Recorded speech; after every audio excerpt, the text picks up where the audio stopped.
Hello, my name is Dylan, and today's review is going to be Escape Room in a Box. I'm going to keep this extremely short and concise, largely because I can't actually show you anything. If I show you anything besides the outside of the box, that's really basically a spoiler for this.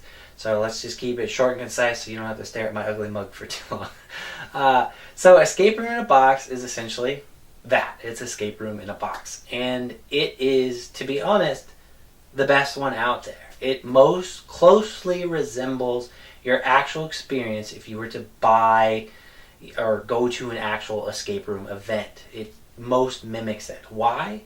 Well, I mean, the big thing is that it actually uses physical, actual components. You have real locks inside the box and real sorts of other objects. I can't really go too much into them, but there are other objects in there that you use to solve puzzles.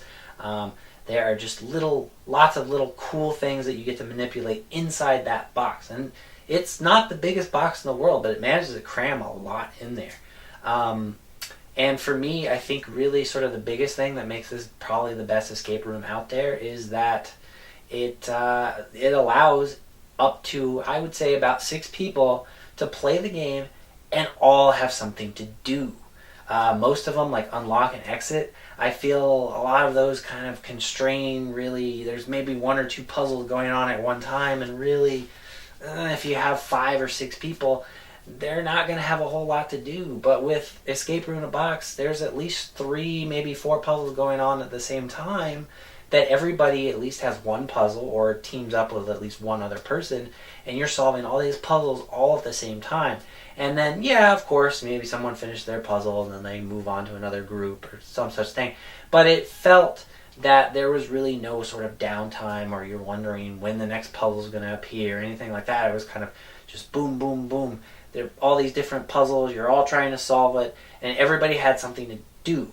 Now, the obvious sort of downside to that is there might be a puzzle that you never really get to see until somebody's already completed it, so you might miss out on certain things, but that really depends really on your player count.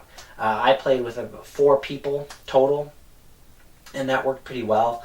I could see 5 people working extremely well as well. 6 people might be a little iffy, but I could still see that working. Basically, everything you need is inside the box. There are some instructions. There is sort of a app that you can use that works as a timer, and it allows to input kind of a little secret. But the app is kind of optional. You don't really need it except for that secret thing. So you don't really need an app. You would need a timer, if anything. And then beyond that, there's really nothing else you need. There might be one other thing, but it's kind of a surprise. You just have to get the box. Now, keep in mind, I have the Kickstarter copy, so there's a big sort of difference there.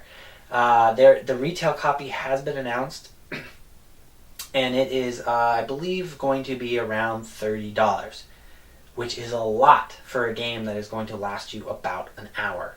That is kind of the really big negative here, is you're paying $30 for just a small box, and you're going to be done with it about an hour. That's a lot.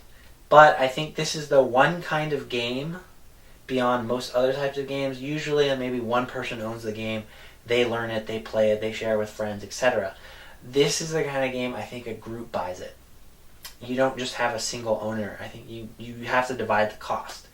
And when you divide the cost, $30 by 5 or 6 people, that is extremely cheap, and that's not that big of a deal. Really, if you were to go to an actual escape room, especially the scrap ones, or some other company out there, it's somewhere in the region of about $20 to $30 per person. So, Escape Room in a Box, extreme value, just $30. Even if just one person buys it, still, that's a value. I mean, they're basically giving everybody else for free, which I wouldn't really recommend, but still, it's just really cool that it's that cheap for an escape room, and it most closely resembles all those sort of real-life escape rooms that you can actually go to, especially the scrap ones, which I'm most familiar with because they are kind of headquartered here on the West Coast, where I am.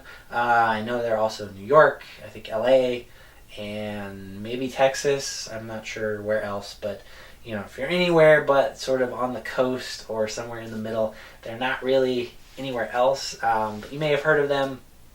They're pretty big, kind of from Japan, started and then moved over here, and now they do a whole bunch kind of across the country.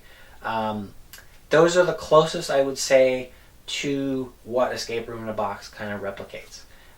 Really, there's not a lot of negatives. The only thing I could think is maybe my group wasn't exactly keen on the writing that's inside the box. They thought it was just a little silly, a little too much silliness for them. But that was a minor gripe. No one really, they did like the puzzles, and I think that's kind of the more important part of an escape room is kind of the puzzles and how difficult or hard they are. I don't think we found any particular puzzles too crazy difficult.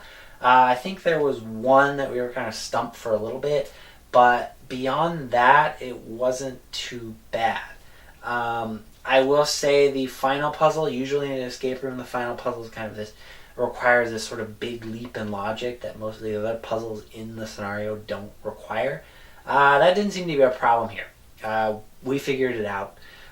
Didn't feel like a big, huge leap in logic. So that could be positive or negative, depending on how you see that. I thought it was kind of a positive because sometimes I'm not keen on those big leaps in logics that most escape rooms kind of take towards the end. But other than that, really, I recommend if you're looking for an escape room game, definitely look for Escape Room in a Box. I'm not exactly sure when it's supposed to come out. I thought it was going to be right before Christmas, but I haven't heard much beyond that, so I think it's probably going to be just after Christmas, maybe January, February, somewhere in there. Possibly even later than that. I don't think so, since it is up for pre-order, but who knows.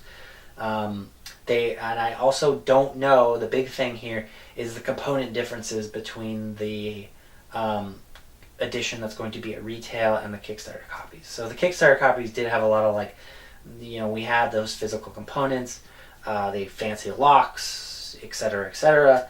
I don't know if the retail copy is going to have all that stuff. I think they want to keep the spirit of that. So will the locks be as fancy as the ones in the Kickstarter copy? Will some components not be quite as elegant as what is in the Kickstarter copy? I'm, unsure at this point, but hopefully it stays relatively the same, if not exactly the same. Either scenario would be really cool. So really, if you're looking for Escape Room in a Box, Escape Room in a Box is really that's the game you should go for. I would say the closest one to this is going to be Exit at this point in my sort of reviews, but I think Escape Room in a Box beats Exit, at least in terms of the experience. Exit does sort of beat it in terms of difficult puzzles. So if you want really difficult puzzles, I would say, go to Exit. But if you want a good sort of escape room experience, then Escape Room in a Box is definitely the one you want. And that's it for this review. So like and subscribe, leave any comments below, and I will see you next game night. Bye.